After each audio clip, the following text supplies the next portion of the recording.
সালামু আলাইকুম প্রিয় দর্শক মন্ডলী। আমি ডক্টর এ.কে.এম. শাহরিয়ার আপনাদের সবাইকে স্বাগত জানাচ্ছি দ্য এসকিউ প্রেজেন্টস মনের মুখের অনুষ্ঠানে। আজকে আমরা আমাদের এই অনুষ্ঠানের ৩য় পর্বে পদার্পণ করলাম। আপনাদের অস্বাভাবিক ভালোবাসা এবং আপনাদের অনুপ্রেরণায় আজকে আমাদের এই অনুষ্ঠান একটি সুন্দর অবস্থানে এসে পৌঁছেছে। আপনাদের ভালোবাসা এবং যেই প্রেরণা আমরা পাচ্ছি, আমরা আশা করি এই অনুষ্ঠানকে আমরা সামনে আরো অনেক দূর এগিয়ে নিয়ে যাব। বরাবরের মতো ৩য় পর্বে আজকে আমরা একজন বিশিষ্ট অতিথিকে আমাদের মাঝে আমন্ত্রণ জানিয়েছি।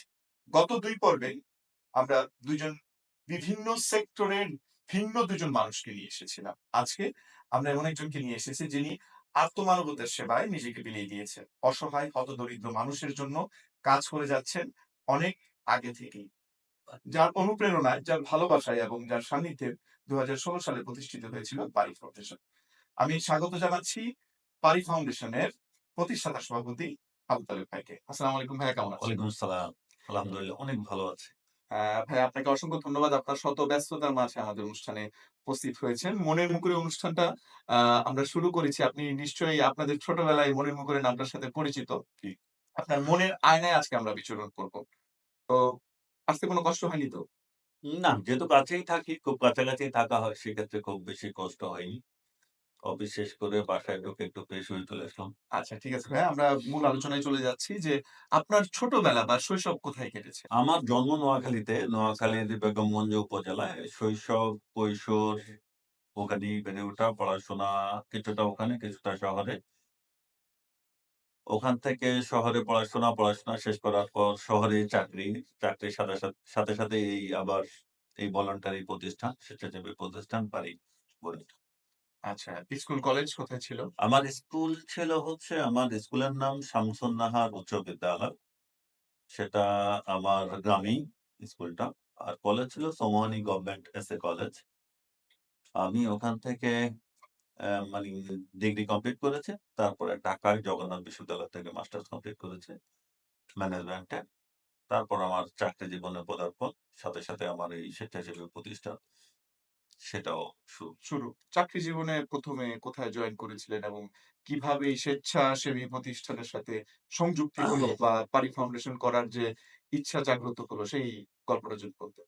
আসলে এই জিনিস মানে স্বেচ্ছাসেবী প্রতিষ্ঠান করার বা মানুষের জন্য কিছু করার যে অদম্য ইচ্ছা, এটা আমার মনে হয় প্রত্যেকটা মানুষের ভিতরে এটা মানে বিধাতা প্রদত্তই এটা থাকে বলতে হবে। কারণ এটা না থাকলে ওই যে ভিতরে ওই ফিলিংস টা না থাকলে ওই জিনিস আসার কথা না। কারণ আমরা জয়েন্ট ফ্যামিলিতে বেড়ে উঠেছিলাম।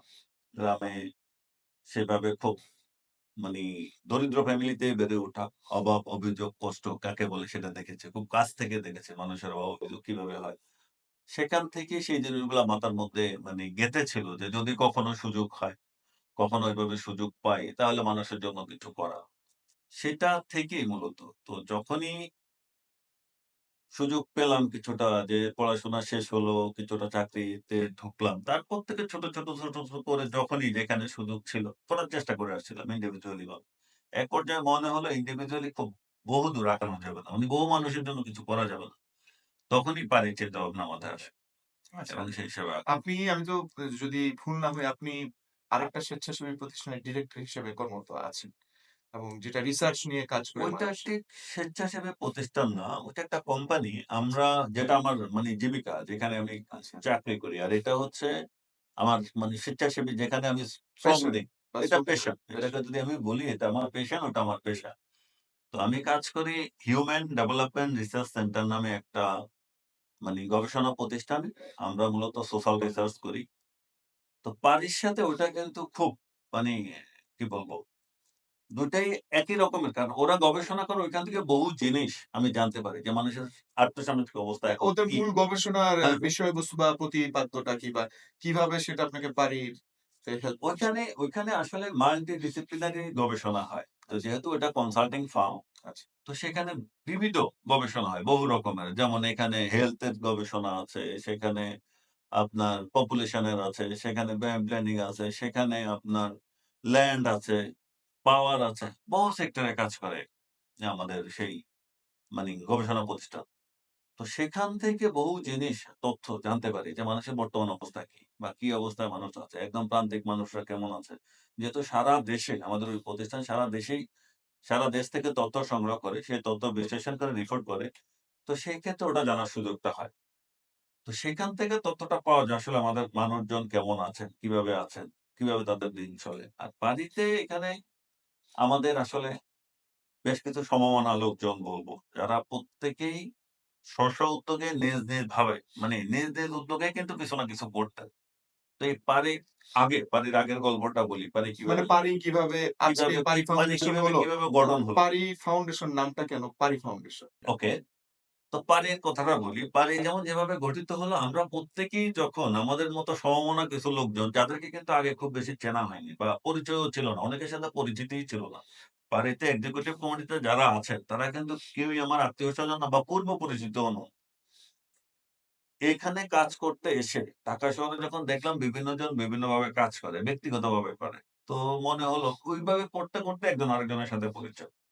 সেই পরিচয়ের সূত্র ধরে সবাই কিন্তু একই আমব্রেলার নিচে আমরা মানি জড়িত হতে পেরেছি। যেহেতু ২০১৬ সালে এসে কিন্তু ১৬ সালের আগেও কিন্তু আমরা কাজ করেছি। সেটা কিন্তু ব্যক্তিগতভাবে। আচ্ছা। যেকোনো কেউ আলাদা করে কাজ করেছে।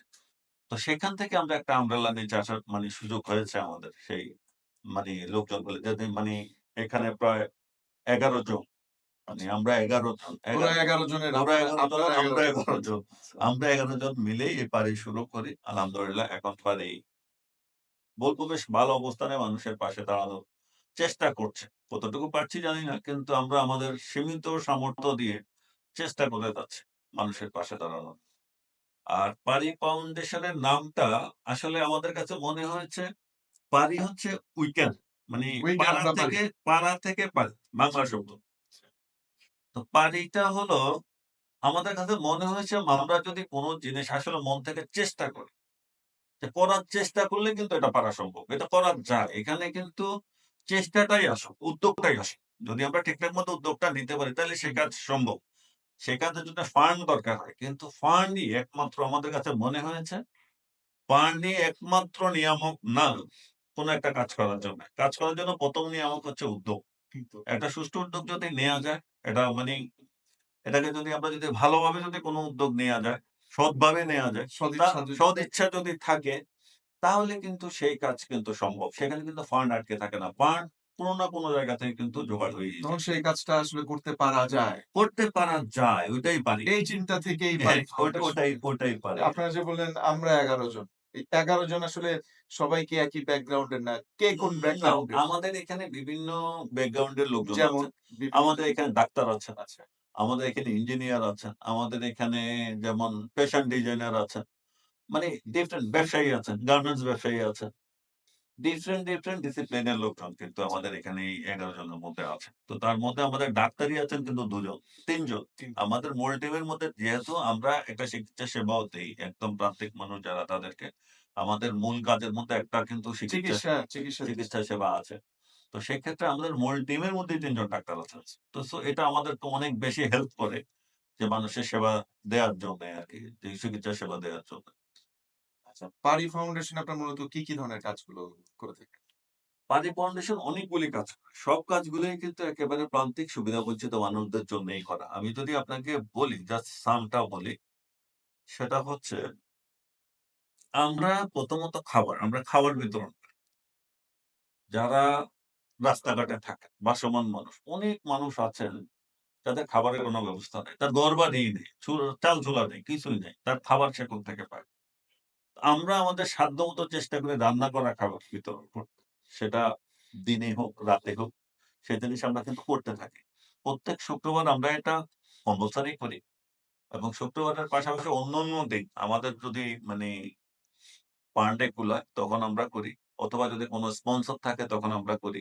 আবার অনেকেই দেখা যাচ্ছে যে কারো জন্মদিন প্লাস আদার্স সেই জিনিসগুলো জানি আমরা এই কাজটা করি। মানুষকে খাওয়াইতে চাই। সেটাও কিন্তু আমরা আমাদের এই প্রোগ্রামের মাধ্যমে যখনই করতে চাই তখন আমরা এটা করি। এটা হচ্ছে আমাদের খাবারের আমাদের আরেকটা ব্যতিক্রমী প্রোগ্রাম আছে। যেটা আমরা অলমোস্ট ঢাকা শহরে আমরাই পাইওনিয়ার। আমাদের দেখাদেখি অনেকেই কিন্তু ওটা শুরু করেছে যেটা আমাদের সার্থকতা।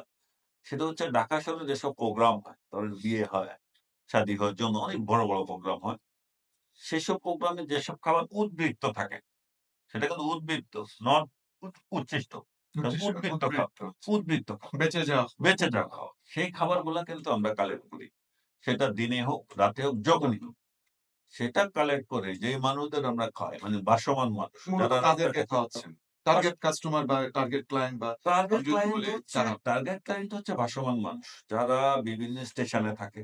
Rail station. মূলত রেল স্টেশনগুলায় অনেক বেশি মানুষ থাকে। হুম, যাদের খাবারের কোনো ব্যবস্থা থাকে না। অনেক পঙ্গু মানুষ থাকে। অনেক মানে যারা ফিজিক্যালি ডিসেবলড এই মানুষগুলা থাকে। তারা ঠিকমতো ভিক্ষাও করতে পারে না। কেউ দিলে খায়, না দিলে পড়ে থাকে। আচ্ছা। অমানবিক বহু ব্যাপার। এটা আমরা যারা অনেকেই যারা আমরা রাস্তাঘাটে চলি আমাদের চোখের সামনে এটা পড়ে। বহু মানুষ পড়ে থাকে রাস্তাঘাটে। সেইসব মানুষ হচ্ছে আমাদের টার্গেট। এবং সেইসব মানুষদেরকেই আমরা এই খাবারগুলো কিন্তু প্রোভাইড করি।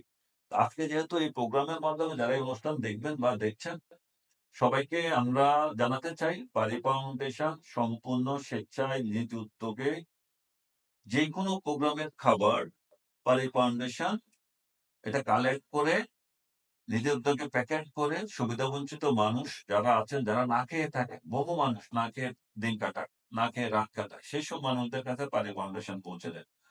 তো আপনাদের যেকোনো প্রোগ্রামের খাবার যদি উদ্বৃত্ত হয়, আপনারা আমাদের পানি ফাউন্ডেশনের এখানে আমি ওনাকে বলে দিব আমাদের নাম্বারটা এড করে দিতে। আমাদের নাম যখনই হোক, আমাদের রাতে যদি আপনি ২ টার সময়ও ফোন দেন, আমাদের লোক পৌঁছে যাবে অনলি ১ ঘন্টার মধ্যে। আমরা এটা এনশিওর করি যে যখনই আমরা কোন ফোন পাবো পুরো ঢাকা শহরের মধ্যে, আমরা ১ ঘন্টার মধ্যে আমাদের স্বেচ্ছাসেবীরা সেখানে গিয়ে হাজির হবে খাবার কালেক্টের জন্য।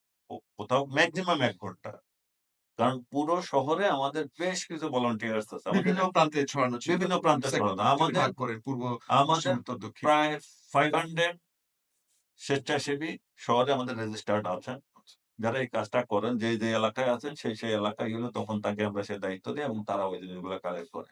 তাছাড়া আমাদের মূল অফিস থেকেও আমাদের যারা থাকেন তারাও আবার ওটা কোঅর্ডিনেট করেন অথবা তারাও নিজেরাও যান। গিয়ে ওই জিনিসটা তারা করেন। তো এটা একটা এটা কি বলবো? এটা খুবই একটা ভালো কাজ এজন্য বলব কারণ খাবার তো থাকে না। এই রেস্টুরেন্ট গুলা কিন্তু খাবার নষ্ট হয়ে যায়। নষ্ট হয়ে যায়। দ্রুত সময়ের মধ্যে একদিকে বিশেষ খাবারটা করে গরমকালে হুম, ২-৩ ঘন্টার মধ্যেই নষ্ট হয়ে যাওয়ার একদিকে খাবারটা নষ্ট হয়, আরেকদিকে বহু মানুষ না খেয়ে থাকে। তো এই ২ টার যে সমন্বয়টা আমরা ঘটাতে পারি বা ঘটানোর চেষ্টা এটার চেয়ে উত্তম কাজ আমার মনে হয় না আর কিছু হতে পারে। তো যারা এটা করতে চান, যাদের বিয়ে বা অন্য কোনো প্রোগ্রামের খাবার থেকে যায়, আপনারা চাইলে পালি ফাউন্ডেশনকে নির্দ্বিধায় খাবার দিতে পারেন। পালি ফাউন্ডেশন সেই খাবার ক্ষুধার্ত মানুষদের কাছে শতভাগ স্বচ্ছতা বজায় রেখে বিতরণ পৌঁছে করবে। দেয়। এটা আমরা খাবার মোটামুটি একটা স্বেচ্ছাসেবকভাবে এটা আমরা করি। কারণ এই মানুষেরা সবচেয়ে কষ্টের বিষয় হচ্ছে যখন এই খাবারগুলা এই মানুষরা পায়, রাত ৩ টার সময় আমরা দেখেছি খাবারটা হাতে পাওয়ার পরে হাতটা ধোয়ার তো কোনো ব্যাপারই নেই। ওইভাবেই বসে খাবারটা খেতে। তো আমরা যখন জিজ্ঞাসা করি যে, "আপনি এই খাবার কবে খেয়েছেন?" লাস্ট অনেকে বলে, "আমরা জীবনে খাইনি।" এই কথা বললে অনেকে পিটাবে আমাকে যে, "এটা ফালতু কথা বলতে আসছেন।" এটাই বাস্তবতা। কিছুদিন আগের একটা অভিজ্ঞতা বলি। গত মাসে আমরা একটা প্রোগ্রাম করেছিলাম এই মানুষদের নিয়ে। সেটা হলো সেই প্রোগ্রামটার নাম দিয়েছিলাম আমরা মেজবানি। মেজবানিটা এরকম, সেই মেজবানিতে আমাদের মেহমান ছিল ৩-৪ রকমের। ভিক্ষুক, পথশিশু যারা হচ্ছে আপনার বস্তির একেবারে প্রান্তিক। বস্তিরও কিছু ক্লাস আছে। কারণ আমরা যেহেতু বস্তিতে কাজ করি আমরা দেখেছি। বস্তিরও কিন্তু উচ্চবিত্ত, মধ্যবিত্ত, নিম্নবিত্ত আছে। আচ্ছা। বস্তির মধ্যে বস্তির মধ্যে হ্যাঁ, বস্তির ভিতরে কিন্তু ক্লাস আছে। কিছু আছে বেশ ভালো অবস্থায় আছে। কিছু ক্লাস আছে একদম এই বেলা খেলে ওই বেলার আর কোন অবস্থান তার নাই। কারণ তারা ভিক্ষুক শ্রেণী নিয়ে অনেকটা। কিন্তু তার একটা শেল্টার আছে। সে তার এক জায়গায় গিয়ে সে থাকে। কিছু থাকতে পারে। মানুষ আছে তার ওইটাই নেই। হুম, তো আমাদের গেস্টের সংখ্যা ছিল ৩৫০। আমরা এদেরকে কিন্তু দাওয়াত দিয়েছিলাম। একদম বিয়ে-শাদীতে ফরমালি যেভাবে দাওয়াত দেয়, আমরা ওইভাবে দাওয়াত দিয়েছিলাম ওদেরকে লিস্টিং করে।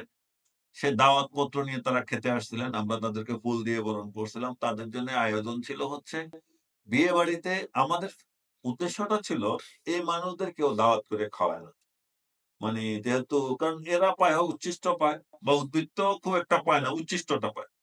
ওইটুক খেয়ে তারা আমাদের মনে হচ্ছিল তারা কি করে? তাদের অবস্থানটা এটা একটু দেখার ইয়ে ছিল আমাদের।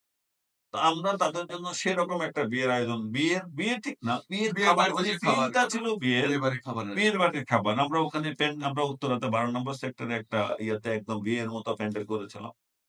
সেখানে আমাদের একেবারে মানে কি বলবো? একটা বিয়েতে একটা মানে ধনী মানুষের বাচ্চা-কাচ্চাদের বিয়ে যেভাবে হয় সেই ফিলটা আমরা নিয়ে আসছিলাম। উনারা আসছিলেন দাওয়াতপত্র নিয়ে। আমরা ফুল দিয়ে বরণ করে ওদের জন্য খাবারের আয়োজন আমরা রেখেছিলাম কাচ্চি বিরিয়ানি, মুরগির রোস্ট, তারপরে ছিল হচ্ছে জর্দা, কাবাব, তারপরে আ আরো কি আইটেম জানি ছিল। শেষের দিকে কিন্তু মিষ্টি পানের ব্যবস্থা আমরা মিষ্টি রেখেছিলাম। পান আছে। হ্যাঁ, মিষ্টি পান মানে একটা আছে। বিয়ে বাড়িতে যা, যা বিয়ে বাড়িতে যা থাকে। তো ওইখানে বেশ কিছু সাংবাদিক বন্ধুরা আসছিলেন। উনারা কারণ এখানে যাদেরকে আমরা দাওয়াত দিয়েছি তাদের মেক্সিমাম কে ফিজিক্যালি আমরা ওইভাবে চিনি না। আমরা র‍্যান্ডমলি আমরা যাদের জন্য কাজ করি সেই সব লোকজনকে ধরে টরে আমরা এই দাওয়াতগুলো দিয়েছি। তো সেখানে গিয়ে আমরা যেটা দেখেছি, সাংবাদিকরাও জিনিসগুলা বের করেছেন, বহুজনের সাথে তারা কথা বলেছেন। কথা বলে তাদের যে রিপোর্ট গুলো আমরা দেখেছি এটা ভয়াবহ। যেমন বহু মানুষ বলছে প্রায় ২৫-৩০ বছর এরকম খাবার আমরা খাই নাই। এরকম করে এত আদর যত্ন করে আমাদেরকে কেউ খাওয়ায়। এটা আমি বাহবা নেয়ার জন্য এই কথাটা বলছি না। আমি এটা বলতেছি যে একটা শ্রেণী পেশার মানুষ আছেন আমাদের এখন। আমাদের মানে ওই যে যেটা বলে না বাতির নিচে অন্ধকার। কারণ আমরা আছি উত্তরাতে। উত্তরাতে একটা কি বলে মডেল টাউন। Model town. যেখানে মানুষ যত বেশি পশ লাইফ লিড করে সেখানে তত বেশি খারাপ মানুষও বসবাস করে। কারণ আপনি যদি পশ লাইফ লিড করতে চান, আপনার কিন্তু সার্ভিস লাগবে। আপনার যেমন আপনার বাসায় আপনি যে কিছু করবেন না, আপনি সাহেব বা যারা আমাদের মানে ভাবিরা আছেন, আপারা আছেন, তারা তো তেমন কিছু করেন না। করেন কি? এটা যাদেরকে আমরা কাজের বুয়া বলি, ছোট বলি, গৃহকর্মী বলি, উনারা করেন। তো আল্টিমেটলি উনারা কেমন থাকেন? উনাদের লাইফ স্টাইলটা কেমন যায়? সেটা কিন্তু আমরা কখনো চিন্তাও করে দেখি না। যে মানুষটা আমার বাসায় এসে কাজ করে যাচ্ছে, প্রত্যেকটা কাজের জন্য আলাদা হয়তো ৭০০, ৮০০, ১,০০০ করে ইয়ে আছে। হয়তো মাস শেষে গিয়ে তাকে লাইফ লিড করতে হলে বস্তিতে লাইফ লিড করতে গেলে তার কমপক্ষে ৳১২,০০০ থেকে ৳১৫,০০০ লাগে। বুঝতেই থাকতে গেলে। বস্তিতে থাকতে গেলে তার এই যে বাচ্চা-কাচ্চা আছে টুকটাক হাসব্যান্ড রিক্সা চালাইছে। এটা না, এটা তারই লাগে ইনকাম করা লাগে। এখন এই ইনকামটা করতে গিয়ে তাকে ৩ থেকে ৪ টা বাসায় কাজ করতে হয়। মানে এক বাসায় তো মেক্সিমাম বিল হয় ৳৩,০০০-৪,০০০ এর বেশি না। তাকে ৩ থেকে ৪ টা বাসায় এটা আমরা দেখেছি। আমরা একদম কাছ থেকে ওদের সাথে কথা বলে ওদেরকে সার্ভিস দিয়ে আমরা দেখেছি এটা। তো যেহেতু ওইটা ওইভাবে করা লাগে, উনাদের কিন্তু যদি কোনভাবে অসুস্থ হয়, তাহলে কিন্তু আর জীবন থাকে না। সামান্য একটা অসুস্থতা হলেও সে তার ওইটা ব্যয় করার মতো সামর্থ্য তার আর কিন্তু থাকে না। আমরা একটা চিকিৎসা প্রোগ্রাম চালাই বাড়ি থেকে। সেটা চালাইতে গিয়ে আমরা এটা দেখেছি। যে একটা ৳২০ র ওষুধ আলাদা করে সে কিনবে, তার তো একটা বাজেট আছে। ওই বাজেটটা ইনকাম করতে তার জীবন কিন্তু শেষ এবং যে হার্ড ওয়ার্ক সে করে, যে পরিমাণ কষ্ট তারা করে, সেই পরিমাণ পেমেন্ট কিন্তু আমরা তাদেরকে করি না। তো এই মানুষগুলার সংখ্যা কিন্তু কম না। এই মানুষগুলার সংখ্যা কিন্তু অনেক। আমাদের যদি আমরা দেখি যে আমাদের নিম্ন স্তরের যে সেই মানুষগুলোর জন্য যে খুব বেশি সেফগার্ড আছে আমাদের, খুব বেশি যে আছে আমার মনে হয় না। গভর্নমেন্ট সিস্টেমে আছে কিন্তু গভর্নমেন্ট সিস্টেমে কিভাবে সার্ভিস নিতে হয় এরা অনেকে সেটাও জানে না কিন্তু। ওই রোগে একসময় ছোট রোগ বড় রোগ হয়ে যায়, একসময় কিন্তু সে শেষ হয়ে যায়, নাই হয়ে যায়। কিন্তু সে নাই হয়ে গেলে সমাজের কিছু আসে যায় না। বা কারো কিছু আসে যায় না। কারণ সে তো সমাজের কিছু না, অচ্যুত। তো এই মানুষদের জন্য আমাদের মূল কাজকর্ম কিন্তু আসলে এই মানুষ। আমাদের টার্গেট গ্রুপ যেটা বলেন বা যাদেরকে বলেন, আমাদের সবকিছু কিন্তু এই মানুষদের ঘিরেই। যত রকমের সার্ভিস আমরা দেই, সেটা কিন্তু এই মানুষদের ঘিরেই কিন্তু আমাদের মানে যে সার্ভিস। একটা বললেন খাবার। হুম। আর কি ধরনের কাজগুলা করেন? খাবার ছাড়া? আমাদের খাবারের সাথে আমাদের আছে চিকিৎসা। আমাদের একটা প্রোগ্রাম আছে সেটা হচ্ছে ৳২ য় চিকিৎসা। তো ৳২ চিকিৎসাটা হলো সেখানে একটা পেশেন্ট সে তার ভিজিট দেবে ৳২। সেই ৳২ য় সে তার প্রেসক্রিপশন পাবে। কিছু ওষুধপত্র পাবে। আবার এর মধ্যে কিছু টেস্ট যদি লাগে, নরমালি টেস্ট যেহেতু এখন একটা বড় বাণিজ্যের বিষয়। হুম। তো আমাদের ডাক্তার যারা থাকেন, তারা যেহেতু আমাদেরই সার্ভিস দিতে আসেন, তো উনারা ওই সমস্ত বাণিজ্যগুলা মাথায় রেখে উনারা কোন টেস্ট দেন না। যেটা একেবারেই লাগে, না সেইটা করলেই না। হয়তো তারা না হইলেই নয়, সেটা তারা দেন এবং সেক্ষেত্রে আমরা আমাদের কিছু হসপিটালের সাথে আমাদের MOU আছে। উনারা সর্বোচ্চ তাদের কস্টিং মূল্যে আমাদের সেই ইয়েগুলা করে দেন। তো সেই ক্ষেত্রেও খুব বেশি তাদের হয়তো ব্যাক পেতে হয় না। আর উত্তরার বেশ কিছু নামি দামি প্রফেসর যারা আছেন তারা বিভিন্ন সময় স্বেচ্ছায় আমাদের রোগী দেখেন। যেটা আমাদের জন্য খুব অনেকেই বলে ডাক্তারদের বহু রকমের কথা বলে। কিন্তু আমরা বহু ডাক্তার দেখেছি। হয়তো তিনি তার চেম্বারে ৳১৫০০ ভিজিট নিচ্ছেন। কিন্তু এখানে এসে ঘন্টার পর ঘন্টা উনি কিন্তু ফ্রি। বিনামূল্যে সার্ভিস দিয়ে বিনামূল্যে দিচ্ছে। কিন্তু উনি প্রেসক্রিপশন লিখে যাচ্ছেন। পরামর্শ দিয়ে যাচ্ছেন। কোন সার্জারি লাগলে দেখা যাচ্ছে যে পরামর্শ দিচ্ছেন যে কিভাবে কম টাকায় কিভাবে করা যায়। নিজে হয়তো তার ফিটা না নিয়ে কিভাবে করা যায় সে ধরনের পরামর্শ। আমরা করিয়েছি অনেকগুলা। এরকম আমাদের কিন্তু রেকর্ড আছে যেগুলো আমরা করিয়েছি এগুলা। অনেক সার্জারি করিয়েছি। যেমন আমরা গত কিছুদিন আগে এরকম একটা হেলথ ক্যাম্প করেছিলাম। সেখানে দেখা যাচ্ছে এক রোগী আছে তার পেটে খুব সমস্যা। তা আমাদের আমি নামই বলি, নাম বলেই বলি। আমাদের দেবপ্রসাদ পাল প্রফেসর। উনি এনামের প্রফেসর ছিলেন। এখন সম্ভবত বর্তমানে ক্যান্সার আসানি হাসপাতাল ডিপার্টমেন্টাল হেড হ্যাঁ, হিসেবে আছেন। আসানিয়ার ডিপার্টমেন্টাল হেড। তো উনি আমাদের রোগী দেখছিলেন। উনি ওই রোগীটা দেখেছেন।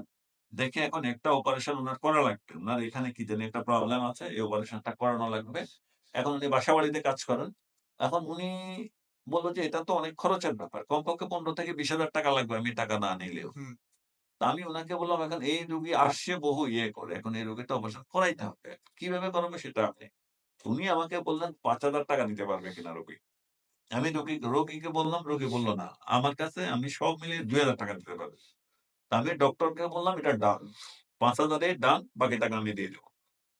তো ডক্টর সাহেব তো আমাকে জানেন। ডক্টর সাহেব বলল যে, "না, ৫,০০০ ও লাগবে না, ওই ২,০০০ ই" উনি ওই ২,০০০ এ উনার ওই অপারেশনটা করে দিয়েছেন।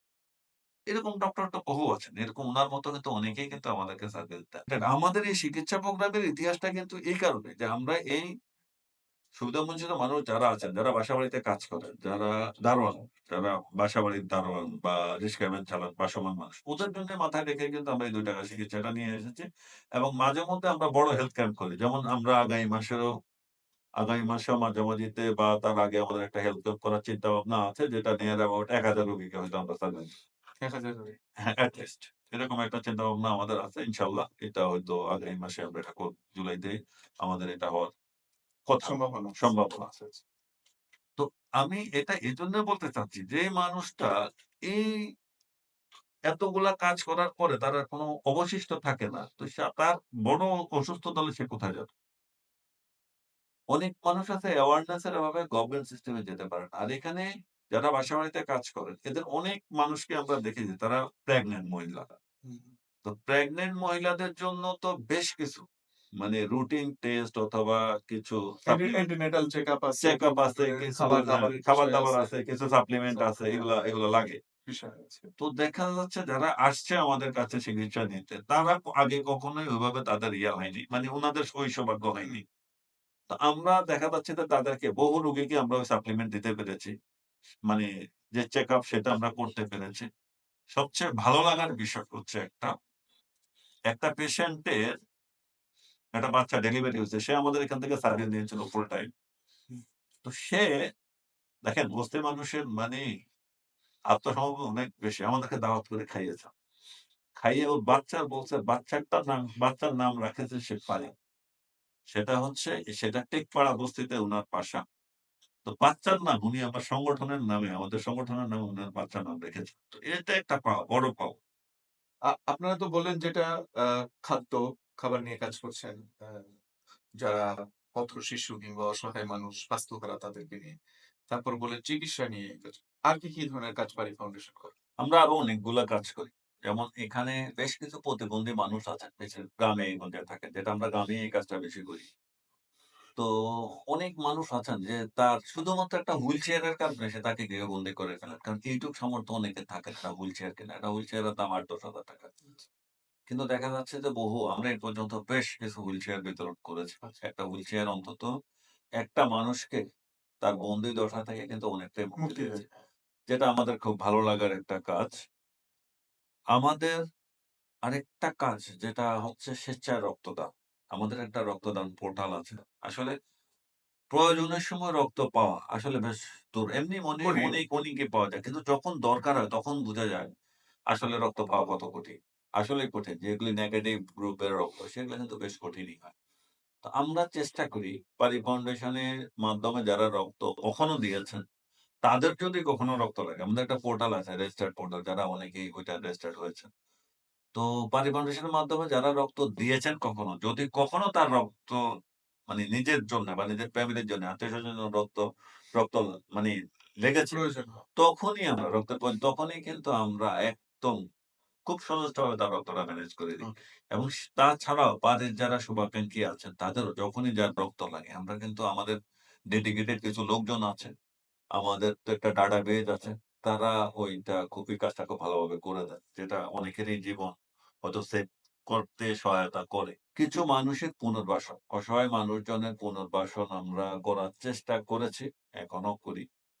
সেটা হচ্ছে যেমন অনেক মানুষ আছেন যাদের হয়তো একটু সহায়তা হলে সে কিন্তু তার লাইফটা ভিক্ষা-বৃত্তি বা অন্য কিছু থেকে চেঞ্জ করতে চেঞ্জ পারে। করতে পারে। ব্যবসা অথবা হ্যাঁ, সেই ধরনের কিছু কাজ আমরা করি। আমাদের আরেকটা আছে জরুরি মানবিক সহায়তা। যেটাকে আমরা অনেক মানুষ যেমন শহরে অনেক দেখা যাচ্ছে মলম পার্টি বলে আমরা খুব ভালোভাবে চিনি। হুম, একটা মানুষ মলম পার্টিতে কবলে পড়ে রাস্তায়, ওরা তো রাস্তায় ফেলে দিয়ে যায় বা কোনো একটা পড়ে আছে। কোনো একটা মানুষ খুব বাজেভাবে রাস্তায় পড়ে আছে। তাদেরকে উদ্ধার করে চিকিৎসা দিয়ে তার পরিবার খোঁজার চেষ্টা করে তার পরিবারে। এরকম বহু আমি যদি ২-১ টা ঘটনাও বলি, যেহেতু সময় খুব কম। জসীমউদ্দিন, উত্তরা জসীমউদ্দিন রোডের সামনে যে ডিভাইডার আছে, সেই হুম, ডিভাইডারে একটা মহিলা হুম। প্রায় ২-৩ মাস পড়েছিলেন এক কাপড়ে ওখানে খাওয়া। কোমরের ২-৩ মাস। তার কোমরের ফিমারটা ভেঙে গেছিল। ওহহো! তো ফিমার ভেঙে যাওয়ার কারণে তার বাড়ি হচ্ছে রংপুরে। আমরা অনেক পরে সেটা জানতে পেরেছিলাম। তো তার কোমরে যেহেতু ফিমার ভেঙে গেছিল সে নড়তে মানে হইতো না। মানুষ কিন্তু খাবার দিলে খাইতো, না খাইলে পড়ে থাকতো। রোদ, বৃষ্টি, ঝড় সব। হুম, হুম। তো আমরা যখন জানলাম ওটা, আমরা কিন্তু উনাকে ওখান থেকে উদ্ধার করি। উদ্ধার করেন উনার কাছে যাওয়া ছিল দুরূহ ব্যাপার। মানে কি পরিমাণ গন্ধ। আচ্ছা। মানে যেহেতু ২-৩ মাস একটা মানুষ এক জায়গায় পড়ে থাকে সে মানুষটাকে আমরা তুলে এনে পরিষ্কার করে উত্তর আধুনিক মেডিকেল কলেজে ভর্তি করিয়েছিলাম। আচ্ছা। উনাকে আমরা সার্জারিও করিয়েছিলাম। সার্জারি করে উনার মানে ওইটা প্রতিস্থাপন করে ওই যতটা টিউমারটা প্রতিস্থাপন করে উনি তারপর হাঁটতে পেরেছেন, তার ফ্যামিলি খোঁজার চেষ্টা করেছিল। আমরা ফেসবুকে যখন পোস্ট দেই, ফ্যামিলি কি শেষ পর্যন্ত শেষ পেয়েছিল? পর্যন্ত আমরা ফ্যামিলি পেয়েছিলাম। কতদিন লেগেছিল? ফ্যামিলি পাইতে আমাদের খুব বেশি লাগেনি। ৫-৭ দিন লেগেছিল। সেই মুহূর্তে আমরা উনাকে একটা বৃদ্ধাশ্রমে শিফটও করে ফেলছিলাম। আচ্ছা। তো যখন ফ্যামিলি পেলাম বৃদ্ধাশ্রম থেকে আমরা আবার উনাকে ব্যাক করেছিলাম। ব্যাক করে উনার ফ্যামিলিতে আবার আমরা মানে ব্যাক করেছিলাম। আরেকটা যদি বলি যেমন এই জরুরি মানবিক সহায়তা যেটা বলব, সেটা আরো ভয়াবহ ঘটনা। সেটা হচ্ছে আপন পুত্র হুম, তার বাবাকে এটা কিন্তু পুরা শহরে বেশ নিউজ হয়েছিল এটা। তার বাবাকে বেড়ানোর কথা বলে এয়ারপোর্ট রেল স্টেশনে ফেলে দিয়ে চলে গেছে। আচ্ছা। বাবা একটু ডিসেবল ছিল কতদিন ফিজিক্যালি। আগে?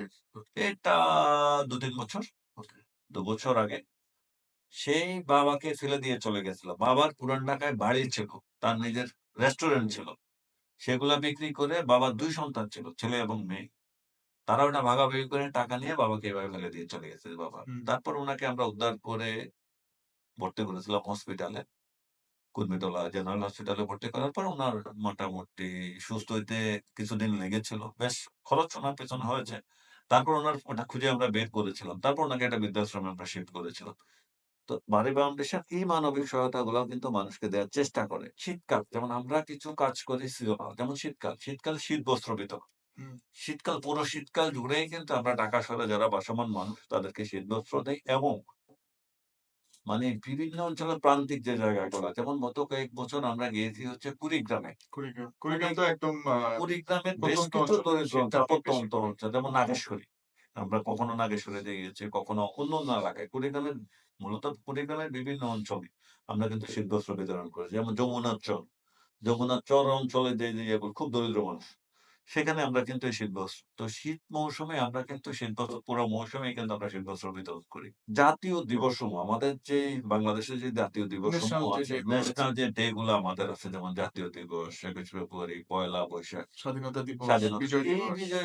এই বিজয়গুলা আমরা জাঁকজমকভাবে পালন করি এই মানুষদের সাথে নিয়ে। কারণ এই মানুষটা এই দিবসের তাৎপর্য অনেকে জানে, অনেকে জানে না। এই দিবস কারণ সব দিনই তার কাছে সমান। হুম, কোন দিবসই এই মানুষদের জন্য মানে অন্যরকম কোন কিছু বয়ে আনে না। তো আমরা ওইটাকে একটু চেঞ্জ করার জন্য আমাদের সামর্থ্য অনুযায়ী আমরা এটা চেষ্টা করি।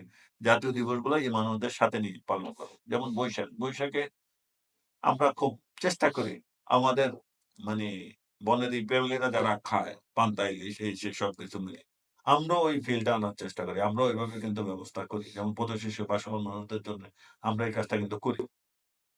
কারণ এটা আমাদের ঐতিহ্য। ওরা ওটা থেকে বঞ্চিত থেকে যায়। তো আমরা চেষ্টা করি কিছু মানুষ যতটুকু পারি, কিছু মানুষকে সেই ঐতিহ্যটা সারটা দেয়া। প্রাকৃতিক দুর্যোগকালীন সহায়তা। এই সহায়তাটা কিন্তু যেমন আমরা বিভিন্ন সময় যখন বন্যা হয়, খরা হয় যেমন বন্যার সময় আমরা কিন্তু ত্রাণ যেমন এই বছর আমরা এখনো যেতে পারিনি। যেহেতু ঈদটা গেল, ঈদের পরপরই এরকম ইয়ে। যেমন গত বছর সিলেট, কুড়িগ্রাম এবং নেত্রকোনা একসাথে ৩ টা জেলায় ভয়াবহ বন্যা ছিল।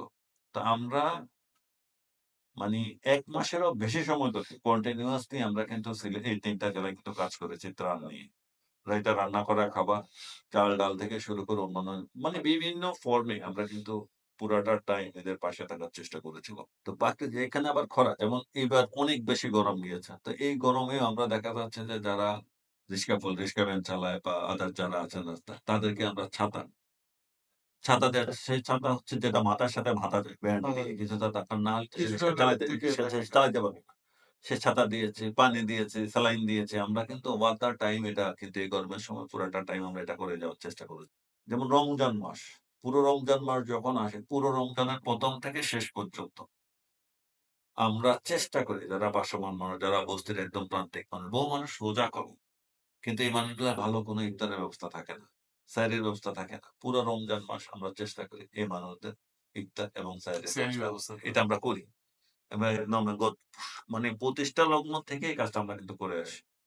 এবং এই যেটা গেল রমজান কোরবানি, সেখানেও আমরা আমরা এটা করেছি। যেমন রিসেন্টলি গেল কোরবানিতে। কোরবানি। কোরবানিতে বহু মানুষ আছেন যারা কিন্তু কোরবানির ঈদের জন্য অপেক্ষা করে গরুর মাংস খাওয়াচ্ছে। এটা কেউ বিশ্বাস করবে কিনা আমি জানি না। কিন্তু এটা আমি এক্কেবারে ওই মানুষদের সাথে কথা বলে এটা আমরা জেনেছি। রিসেন্টলি আমরা কোরবানি করেছি। বাড়ি থেকে ৪ টা গরু। ২ টা করেছি আমরা পটুয়াখালী এমএলএ যে ক্ষতিগ্রস্ত অঞ্চলটা ছিল পটুয়াখালী এটা কাওয়ারচর। সেই অঞ্চলে যে মিলে একেবারে ঘরবাড়িগুলো খুব ভেঙে দিয়েছিল। ওইখানে এবং নোয়াখালীতে ২ টা অঞ্চলে আমরা বাড়ি থেকে ৪ টা গরু কোরবানি করে ওই মাংসটা এবং এটার সাথে ঈদ বাজার ধরেন কোরবানির মাংসের সাথে পোলাও চাল থেকে শুরু করে আদার যে জিনিসগুলো লাগে সে মাংস নিয়ে শুধু মাংস খাবো। ওটাও আমরা দেওয়ার চেষ্টা করছি। নিয়ার অ্যাবাউট প্রায় ৭০০ ফ্যামিলিকে আমরা দেওয়ার চেষ্টা করছি এই কোরবানির ঈদে। আপনারা আর কি করেন পারি ফাউন্ডেশন থেকে? পারি ফাউন্ডেশন পরিবেশ নিয়েও কিছু কাজ করে। আচ্ছা। পারি ফাউন্ডেশন পাখিদের নিরাপদ আবাস মানে পাখি আমাদের জাতীয় সম্পদ কিন্তু এটা অনেক কমে যাচ্ছে আমাদের কাছ থেকে। শহরে তো অনেক কম। তো শহরে একটা পার্কে আমরা পাখি বান্ধব করার চেষ্টা করেছিলাম। জানি না কতটুকু করতে পেরেছি। প্রত্যেকটা গাছে পাখি বান্ধব আমরা মানে কোথায় আ পার্কটা কোথায় এটা অবস্থিত? উত্তরাতে ১১ নম্বর আচ্ছা। সেক্টরে এটা আমরা করার চেষ্টা করেছিলাম। তো ওটার জন্য বিশেষ কিছু ম্যাটেরিয়ালস যেমন পাখিদের বাসা বানায় দেয়া বা পাশেই ওটা খুব ইন্টারেস্টিং কাজ ছিল আমাদের জন্য। ওটা যেমন পাখিদের ইয়ের জন্য আমরা যে একটা বাঁশের ওটা ময়মনসিংহ অঞ্চলে কিছু বাঁশ। যেটার ব্যাসার্ধ হচ্ছে এট লিস্ট ৬ থেকে ৮ ইঞ্চি। মানে আচ্ছা। এটার ব্যাসার্ধটা যেটা দিয়ে অনেকটা ফুলের টব এগুলোও বানানো যায়। এটা ওই অঞ্চলেই হয় ওই বাঁশটা। আমরা স্পেশাল। স্পেশাল। কারণ বাঁশের ইয়ে তো ছোট। ওই বাঁশটার ইয়েটা এরকম মোটা অনেক ওর ভিতরের জায়গাটা এরকম। তো আমরা সেখান থেকে সে বাঁশ ইম্পোর্ট করেছিলাম। করে আমরা সেটা কেটে সবাই নিজেরা কাজ করেছিলাম। সব বাড়ির সদস্য যারা আছে, স্বেচ্ছাসেবী যারা আছে খুব মজা করে আমরা এই কাজটা করেছিলাম।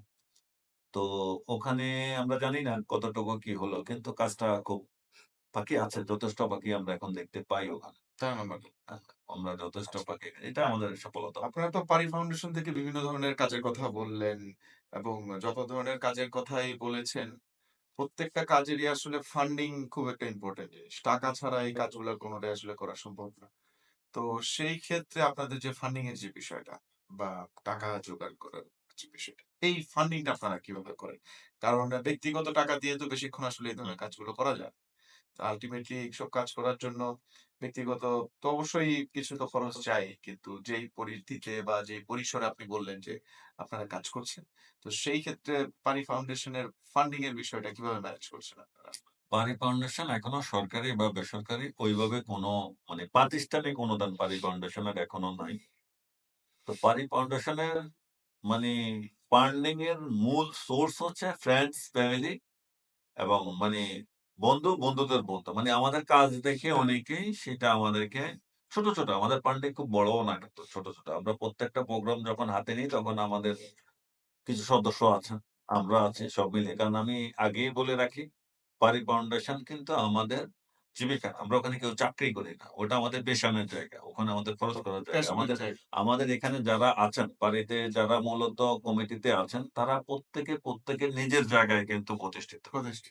এখানে তারা মানবিক দায়বদ্ধতা থেকে তারা এখানে কিন্তু কাজ করতে এসেছে। তো এখানে খরচের একটা অংশ কিন্তু পার্টির সদস্যরাও কিন্তু মানে যারা কমিটি চান তারাও কিন্তু বিয়ার করে। আপনারা ১১ জন যারা আমরা ১১ জন, হ্যাঁ, ওরা ১১ জন। পাশাপাশি আমরা ভলান্টিয়ার তো আমরা আছে। ১১ জন, হ্যাঁ। আমাদের ভলান্টিয়ার্সরাও আমাদের সোর্স। তারাও বিভিন্ন তাদের আত্মীয়স্বজন প্লাস আদার্স। কারণ একটা ভালো কাজ যখন আমরা করার চেষ্টা করি, আমার কাছে মনে হচ্ছে যেমন এই যে কোরবানি, আমরা ৪ টা গরু দিতে কিন্তু সমর্থ হয়েছি। এটা কিন্তু আমাদের ১৫ দিনের প্রচেষ্টা। তো ১৫ দিনের প্রচেষ্টায় কিন্তু আমাদের ৪ টা গরু ম্যানেজ হয়ে গেছে। হুম, তো এখান থেকে হয়তো কিছু পয়সা আমাদের মানে নিজেদের ম্যানেজ করতে নিজেদের ইয়ে হুম। থেকে দিতে হয়েছে। কিন্তু ম্যানেজ তো হয়েছে। আমরা উদ্যোগটা না নিলে তো একটাও হতো না। তো পয়সা আমাদের ওইভাবেই। আমাদের খুব আর্থিকভাবে আমরা খুব সচ্ছল সেরকম না। কিন্তু কাজ করে যাওয়ার খুব বড় পরিসরে হয়তো হয় না। কিন্তু ছোট পরিসরে কাজ করার জন্য ফান্ডিং আমার যতটুকু ফান্ডিং লাগে ততটুক মহানুভব মানুষজন কিন্তু আমাদের আছে। যারা কিন্তু বাড়ির কিছু উপদেষ্টা আছেন। তারাও কিন্তু বিভিন্ন সময় সাহায্য আমাদেরকে সহযোগিতা সাহায্য করছে। সহযোগিতা করেন যার ভিত্তিতে আমরা আচ্ছা, কিন্তু এই এই কাজটা ধরনের করি। কাজগুলো যারা মূলত সমাজে করে থাকে, তারা তো অবশ্যই ভালো কাজ করছেন।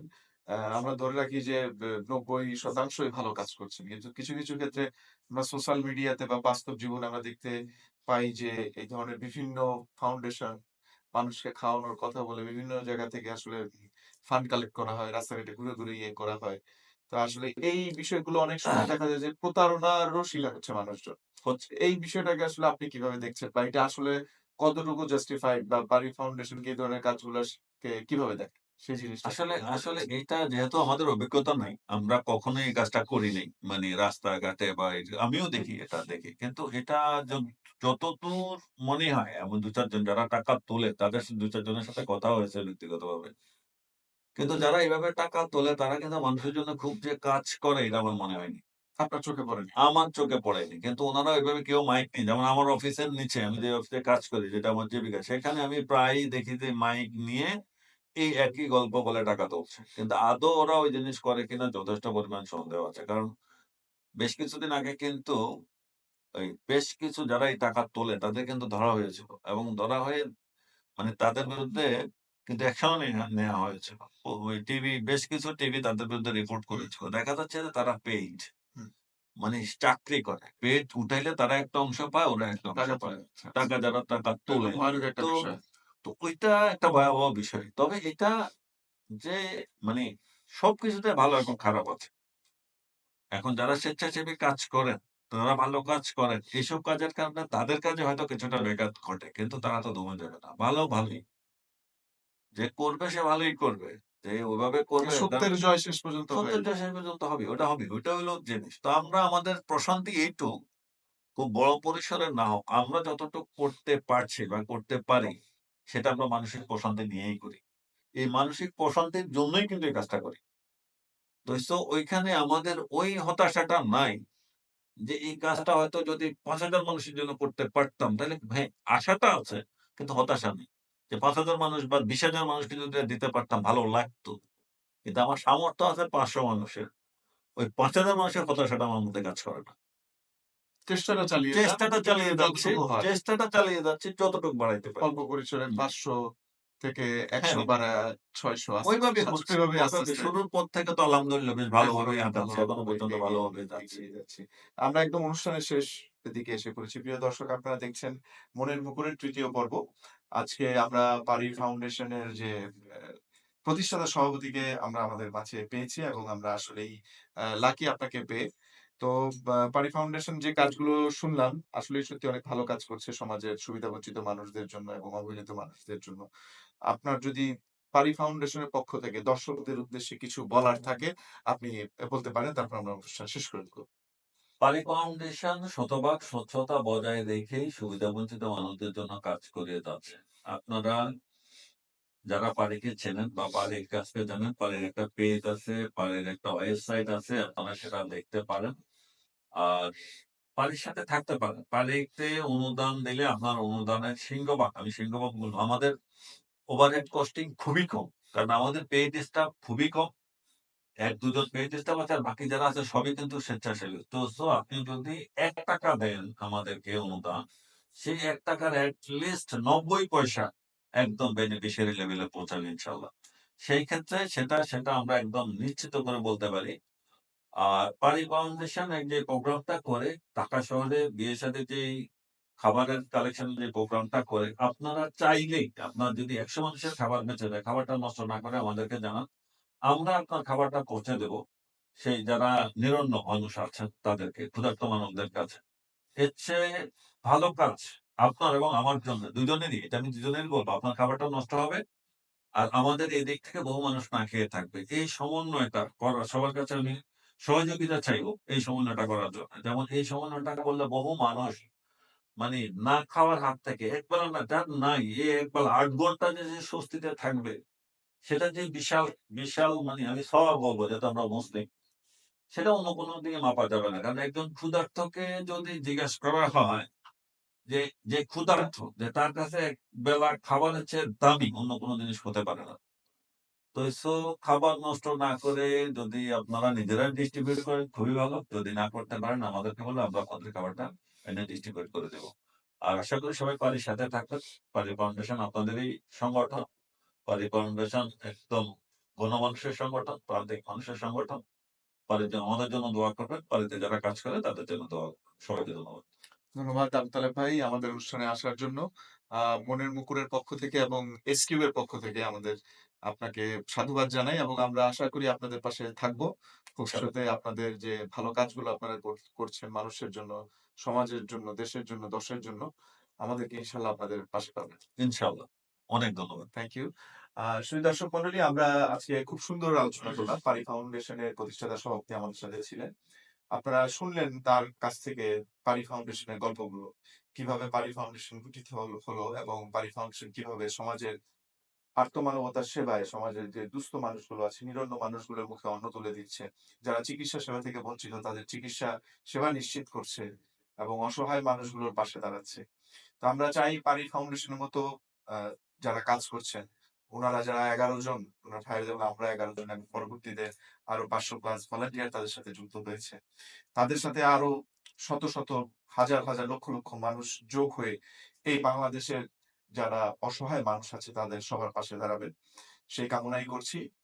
আ আজকের অনুষ্ঠান এখানেই শেষ করব। সবাই সুস্থ থাকবেন, ভালো থাকবেন এবং অবশ্যই আমাদের সাথে থাকবেন এবং আপনাদের যে মতামত আছে, আপনাদের যে চাওয়াগুলো আছে আমাদের অনুষ্ঠান থেকে এবং আপনাদের যে পরামর্শগুলো আছে, সেগুলো পাশে দিয়ে আমাদের সাথে থাকবেন। আর একটি অনুরোধ বা রিকোয়েস্ট থাকবে যে মনের মুকুরের যে YouTube পেজ এবং Facebook পেজ আছে, সেটিকে লাইক, ফলো এবং সাবস্ক্রাইব করে আমাদেরকে আপনাদের পাশে থাকার জন্য সহায়তা করবেন। সবাই সুস্থ থাকবেন, ভালো থাকবেন এবং অবশ্যই আমাদের সাথে থাকবেন। ধন্যবাদ।